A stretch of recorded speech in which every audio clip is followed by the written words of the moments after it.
Today we're going to introduce periodic functions, and that actually is associated with trig functions.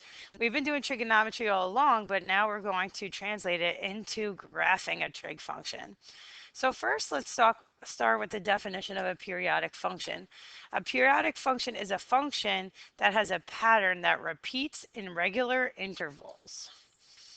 So one example of this is a Ferris wheel, because when you are on a Ferris wheel and you go around and round on the Ferris wheel, the distance from the ground with respect to time keeps going in a cycle. So you're on the top of the wheel, you're rotating downward to the bottom and onward and back to the top and back to the middle and back to the bottom, etc. So can we think of any other real life examples of periodic functions? Things that just repeat and repeat and repeat. Hopefully you may be thinking about things like the temperature over the course of a year. Maybe you're thinking about tides, how the tides go in and out with respect to the time of the day. Maybe you're thinking about the seasons of the year and how the temperature fluctuates over the year. Maybe you're thinking about the cycle of your heart when your heart beats and how it fluctuates. All kinds of things like this are periodic functions. So the first vocabulary word that we're going to talk about is the word period. So think about how we have a period of our class. The period of the day is how much time that we're in our class. So the period of the function has to do with how long the function, how long is the span of the full function before it repeats itself. So the periodic function is the function that has the repeat, and the blank of the interval over which the function repeats, the length of the interval over which the periodic function repeats, is called the period. Another name for a periodic function is a sinusoidal function, and that is a type of trig function. So you may hear those words interchangeably this year. So it says, which of the graphs below represent periodic functions? So do they repeat themselves? So if you look at number one, do you see it's repeating itself? I'm hoping you do. And in fact, this is the length of one cycle. So notice that it goes middle, which is called the midpoint, which we're going to get into soon enough, midline, minimum, midline, maximum, midline. That is one cycle of the curve.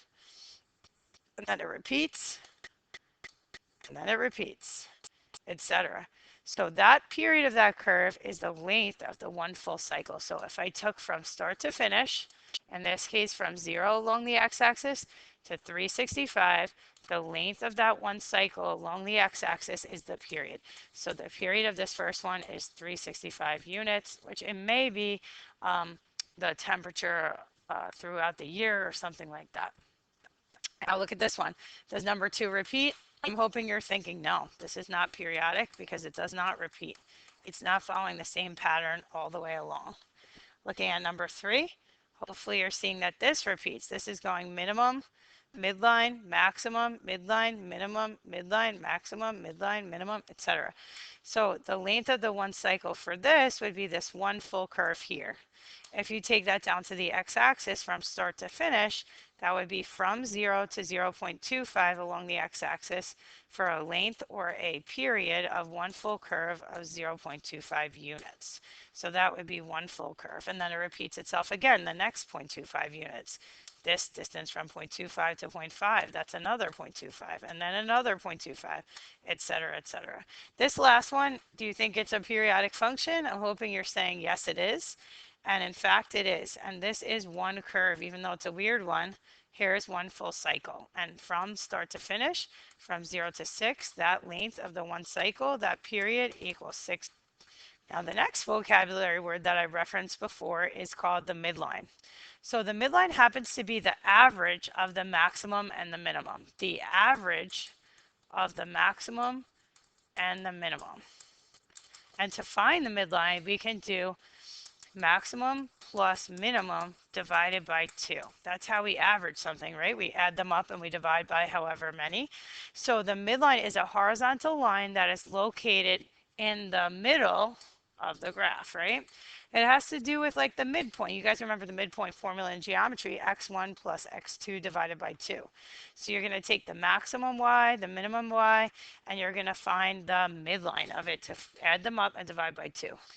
So let's do an example. If you guys skip ahead to the example, scroll down and look for this example. It says identify the midline of each graph.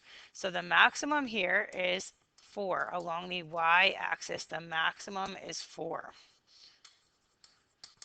The minimum, if you go down to the bottom here and go along to the y-axis, the minimum is -4. So the midline should be the horizontal line that's smack in the middle of 4 and -4. I'm hoping you're thinking that it's 0 because it's kind of obvious here. If we wanted to, though, we could find the average by doing maximum plus minimum divided by 2. And we're going to get 0 because that's the average of 4 and -4. So the midline for this is y equals 0. Okay, let's do one more. Maximum, minimum. The maximum here, or the y value maximum, is -1. The minimum, or the lowest y value, is -5. So what is the midline between them? Add them up and divide by 2 for me. I'm hoping that when you added up -1 plus -5 and you divided it by 2, you got -3. So remember, a line has a y equals, so the midline is at y equals -3. And you should have been able to kind of see this just visually, that it looks like the line in the middle. Now let's go back to our vocabulary page. The next word that we're going to talk about is the amplitude. You may have heard amplitude in science class. It has to do with the wave, something with the wave of the curve, right? So specifically, it is the distance between the maximum and the midline, or the minimum and the midline. So I like to think about it as the distance from the midline, or the distance from the average, the distance from the midline. So from the maximum to the midline, or from the minimum to the midline. You could also think about it as it's the half of the total distance between the maximum and the minimum y value points. I'm going to show you what this means now, okay? So we're going to go to example on the example page. So if you scroll down to the example page, it has the formula for amplitude as maximum minus minimum divided by 2 absolute value. So the first thing we need to note is that amplitude is always positive. And the reason why it's always positive is because it's a distance, okay? So keep that in mind. And I want to add a formula for it. I'm going to say maximum minus midline. That's another way to do it. Okay, the distance from the midline. So let's take a look at an example. Here is example 5. So if you do the formula above, if you do maximum minus minimum divided by 2, instead of maximum plus minimum divided by 2 like we did, you will get 4 for the maximum minus -4 divided by 2. 4 minus -4 is actually 8 units. So this total distance from maximum to minimum is 8. And if we divide that by 2, we're going to get 4. So the amplitude is 4 units here. Okay. Now I'm going to show you how it relates to the midline. Here is my midline. The midline is the x-axis, or y equals 0 here. So if you just look at the distance to and from the midline to the maximum or midline to the minimum, you're going to see I'm counting 1, 2, 3, 4 units up, or 4 units down. So the amplitude is this distance from the maximum to the midline, or the minimum to the midline. It's half of the vertical distance of the curve. So this amplitude is 4. Let's do one more example because I know that was a lot of me talking. So visually, I'm hoping that you might see that the midline is at -3, because that's the average of -1 and -5. So if the way that I look at this is I just look at the distance from here to here, or from here to here. So I count 1, 2 units up, or 2 units down. So the amplitude of this is 2. The other way of doing it is using the formula above, is you would do maximum minus minimum divided by 2. So the maximum is -1 minus the minimum is -5 divided by 2, we're going to get negative 1 plus 5 over 2, which is 4 over 2, which is 2. Okay, it may be a little lengthier, but we're still getting the same answer. So visually, again, you're just looking at the distance from the midline. Here's the distance from the midline, 2 units. Next up, we have the maximum and the minimum. I've already been referring to this before, so you should know what it means. The maximum point on the graph and the minimum point on the graph. The highest y value and the lowest y value are going to be your maximum and your minimum. Okay, to find the maximum, here's what we can do. We take our midline and we add our amplitude to it. And to find the minimum, we do midline minus the amplitude. Let's move on to frequency. So frequency, I want you to think about like how frequent or how often something happens. So the frequency of a trig graph is the number of times we will see a full cycle of the curve completed in a specific interval. Usually the interval that they give you is from 0 to 2 pi. So they'll say how many full curves can we see in a 2 pi interval, and that is the frequency. How frequent is this graph repeating itself? So the number of times um, the periodic function repeats itself.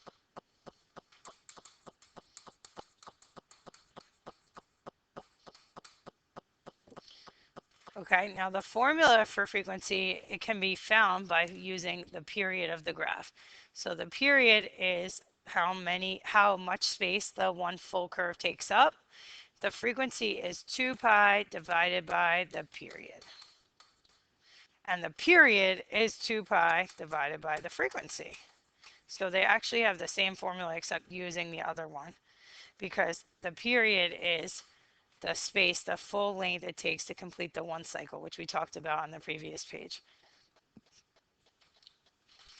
So we could call this the length along the x-axis.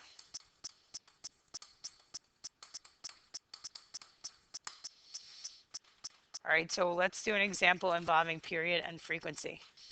Okay, so hopefully you scrolled to this picture here, find it. And then when you get there, it says the formula for frequency on the top. And question number 9 says, find the period and the frequency of each graph. So we're just going to do number 9 together, okay? So the period is how much space along the x-axis that the one full cycle takes up. So notice that we're starting here at the maximum of 3. And then we're going downward, eventually to a midline, and then to a minimum of -5, and then back eventually. This is going to be one full cycle. Okay, so how much space does the one full cycle take up? So the period of this graph is from here to here along the x-axis. This is one full curve, and that's from 0 to 4 pi. So the period is 4 pi, which means one full curve takes up 4 pi. So to get the frequency, we have to do 2 pi divided by the period. So we're going to do 2 pi divided by 4 pi. And when we do that, the pi's will cancel out and we're going to get 1/2. What does this mean? This means that we will see half of a curve in a 2 pi interval. So if you look from 0 to 2 pi, this actually is only half of the curve. And that's what we see in the 2 pi interval. To get the full curve, we have to go to the 4 pi interval. That's one full curve. So one full curve in 4 pi, and then half of a curve in 2 pi. The last important piece for graphing are the quarter points. So let's say I wanted to graph a curve. I might want to divide up my graph or my period into 4 parts to create labels for the x-axis. These labels that I'm going to use are called quarter points. To get them, I'm going to do the period divided by 4. I'll think about 4 quarters, like 4 quarters in a dollar, 4 quarters in a basketball game, etc. So you take your period and you divide it by 4, and that's how you can subdivide your graph into smaller increments so you can graph. Because basically when we graph, we're going to graph 5 points total. And the 5 points we're going to graph are the starting point and then 4 more quarter points. So that's why we need this. So if you were to look back at the last example that we just did with the period of 4 pi, let's say I wanted to get the quarter points associated with this graph. The quarter points would be period divided by 4. Okay, so if I took this full period, which is 0 to 4 pi, and if I divide it into 4 pieces, I'm going to get pi, which means that along the x-axis I would be counting 1 pi, 2 pi, 3 pi, 4 pi. And the points that I would be graphing would be associated with that. 0, 1 pi, 2 pi, 3 pi, 4 pi. And each point that I graph is going to be corresponding to those labels along the x-axis.